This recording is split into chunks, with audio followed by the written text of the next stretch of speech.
Hello students, welcome back. आज हम 11th class का हमारा चैप्टर है रेडॉक्स रिएक्शन।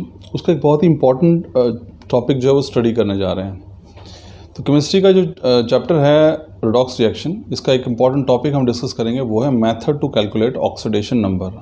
यानी कि हमारे पास कौन सा मेथड है जिसके ज़रिए हम किसी का भी ऑक्सीडेशन नंबर जो है वो निकाल सकते हैं। तो टॉपिक बहुत इंपॉर्टेंट है स्टूडेंट्स, और यहाँ से क्वेश्चन आता ज़रूर है। चलिए आइए सीधे अपने टॉपिक पे बढ़ते हैं। आप इससे देख सकते हैं जो यहाँ ब्लू कलर में हाईलाइट किया हुआ है, ये हम पढ़ेंगे method to calculate oxidation number. तो जब हमें ऑक्सीडेशन नंबर फाइंड आउट करना होता है स्टूडेंट्स, तो हमें कुछ स्टेप्स फॉलो करने होते हैं। ये स्टेप्स आपके सामने हैं, देखिए इसको हम 4 स्टेप्स में समझेंगे। स्टेप 1 देखिए यहाँ पे क्या है, मैं हाईलाइट कर रहा हूँ, स्टेप 1 है।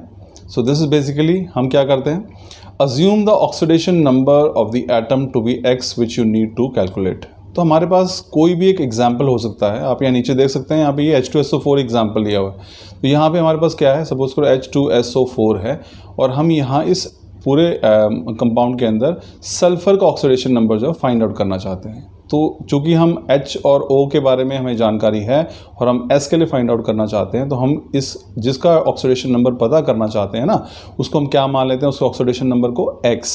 तो ये पहला स्टेप यही है, assume the oxidation number of the atom X which you need to calculate. तो पूरे कंपाउंड के अंदर जिस एटम का ऑक्सीडेशन नंबर आप फाइंड आउट करना चाहते हैं उसे हम X मान लेते हैं, उसका ऑक्सीडेशन नंबर X मान लिया जाता है। अब स्टेप 2 देखिए, mention the oxidation state of other bonded atoms and multiply it with the number of such atom present in one molecule। अब हमने S को फाइंड आउट करना था ऑक्सीडेशन नंबर, और हमने इसे X मान लिया। बाकी जो एटम्स बच गए हैं, अब हम उनका ऑक्सीडेशन नंबर लिखते हैं और उनके ऑक्सीडेशन नंबर को उनके नंबर ऑफ एटम से मल्टीप्लाई कर देते हैं। जैसे सपोज करो यहीं पे एग्जांपल ले लीजिए, अभी हम इसको अलग से भी डिस्कस करेंगे। यहाँ पे H2 है, तो 2 हाइड्रोजन है यहाँ पे, लेकिन एक हाइड्रोजन का ऑक्सीडेशन नंबर कितना होता है, +1 होता है। अब ये ऑक्सीडेशन नंबर +1 है, लेकिन हमें इसे किससे मल्टीप्लाई करना पड़ेगा, 2 से, क्योंकि यहाँ पे कितने हाइड्रोजन है, 2। ठीक उसी प्रकार से आप देखिए यहाँ पे ऑक्सीजन है, और ऑक्सीजन का जो ऑक्सीडेशन नंबर होता है वो -2 होता है। तो लेकिन इसमें ऑक्सीजन कितने हैं, 4 हैं, तो हमें -2 को किससे मल्टीप्लाई करना पड़ेगा, 4 से मल्टीप्लाई करना पड़ेगा। तो जो सेकंड स्टेप है वो यही बता रहा है कि you have to mention the oxidation state of other bonded atoms and multiply it with number of atoms present in one molecule. तो हमें सेकंड स्टेप में ही, पहले स्टेप में हम उसको X मान लेंगे जिसका हमें ऑक्सीडेशन नंबर फाइंड आउट करना है। सेकेंड स्टेप में हम क्या करेंगे, सभी का ऑक्सीडेशन नंबर लिखेंगे जो बाकी एटम्स बच गए हैं, और उनके ऑक्सीडेशन नंबर को उनके नंबर ऑफ एटम्स से मल्टीप्लाई करेंगे। तीसरे में देखिए, right the oxidation number of all the atoms in a molecule in a linear sum format and equate to the overall charge of the molecule. अब आप क्या करें, जो भी वैल्यूज़ आएंगी उन सभी को आप इस तरह से लिख दें एक लीनियर सम के फॉर्मेट में। जैसे हमारे पास हाइड्रोजन था, +1 था, इसमें 2 थे हाइड्रोजन, तो हमने +1 मल्टीप्लाई बाई 2 क्या हो गया, 2, और प्लस फिर S के लिए हमने क्या मान लिया था, X, तो 2 + X, और ऑक्सीजन कितना है, 4, और ऑक्सीडेशन नंबर कितना था, -2। तो -2 × 4 जो है हमारे पास, वो हमारे पास -8 आ जाएगा, ठीक है ना। तो +2 + X -8, और ये इसके ऊपर पूरे मॉलिक्यूल के ऊपर कोई चार्ज नहीं है, तो हम किसके बराबर रखेंगे, इसको 0 के बराबर रखेंगे। और फाइनली हम क्या करेंगे, X की वैल्यू जो है वो सॉल्व कर लेंगे। चलिए इसको समझते हैं स्टूडेंट्स, इस एग्जाम्पल से देखते हैं कि हम इसे कैसे फाइंड आउट कर सकते हैं। तो हमारे पास क्वेश्चन है, calculate the oxidation number of sulphur in H2SO4। अभी H2SO4 है, अब यहाँ सामने यहाँ पे स्क्रीन पे स्ट्रक्चर देख सकते हैं, ये H2SO4 है, और हमने यहाँ पे सल्फ़र के लिए जो है उसका ऑक्सीडेशन नंबर फाइंड आउट करना है, ठीक है। तो हम चूँकि सल्फ़र का फाइंड आउट कर रहे हैं, तो हम अज्यूम करेंगे कि सल्फ़र का ऑक्सीडेशन नंबर कितना हो जाएगा, X। इसका ऑक्सीडेशन नंबर कितना है, X है। अब oxidation number of hydrogen is +1 and oxygen is -2। तो हमें अभी मैं बताऊंगा रूल्स होते हैं जिसके अकॉर्डिंग हम इनका बाकी एटम्स का जो ऑक्सीडेशन नंबर वो फाइंड आउट कर सकते हैं। अब यहाँ पे हाइड्रोजन का ऑक्सीडेशन नंबर +1 है और ऑक्सीजन का -2। अब चूंकि पूरे ऊपर since the overall charge on the molecule is 0, क्योंकि H2SO4 जो है इसके ऊपर हमने कोई चार्ज नहीं लगाया, -2 -1 या कुछ और नहीं लगाया, इसका मतलब पूरा का पूरा कंपाउंड जो है वो न्यूट्रल है, ठीक है। तो अभी देखिए हमारे पास क्या, हम इसको इक्वेशन की सम की फॉर्म में कैसे लिखेंगे हम लोग यहाँ पे।